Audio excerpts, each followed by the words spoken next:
16-17 বছর হাসিনার মতো একটা দানবীয় শক্তির বিরুদ্ধে লড়াই করতে পারে। মেয়েদের অবদান তো কম না।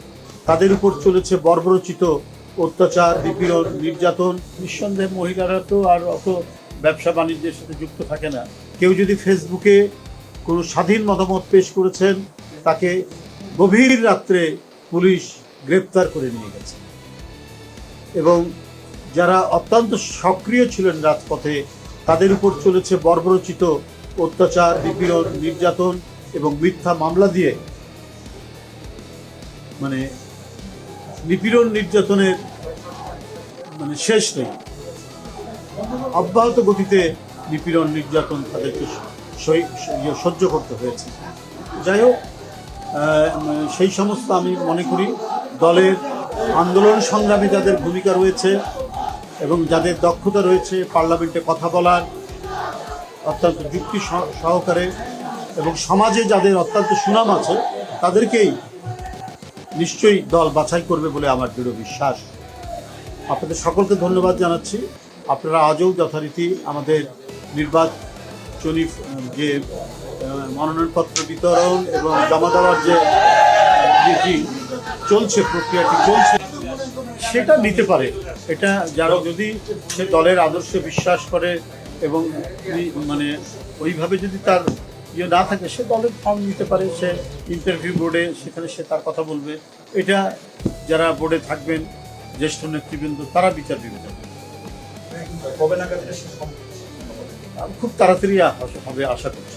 আমার যতটুকু মনে হয় যে খুব খুবই শীঘ্রই দলীয় প্রক্রিয়াটা সম্পন্ন, কারণ সামনে আবার নির্বাচনী যেগুলো আছে, যারা মনোনয়ন পাবেন তারা নির্বাচন কমিশনে তাদের কাজ আছে, সেখানে মনোনয়নপত্র জমা দেবে। এগুলো যাচাই বাছাই। নিঃসন্দেহে মহিলারা তো আর অত ব্যবসা বাণিজ্যের সাথে যুক্ত থাকে না। তার স্বামী অথবা বাবা কেউ না কেউ থাকেন। তা আমার মনে হয় যে আর মহিলারা খুব একটা ইয়ের মধ্যে আমি যতটুকু দেখেছি আর কি, অপকর্মের সাথে যুক্ত থাকে না। তারপরেও এই বিষয়গুলো তারা দেখেছেন, সংবাদপত্রে দেখেছেন যে তথ্য গোপন করাটা এক ধরনের অপরাধের পর্যায়ে পড়ে।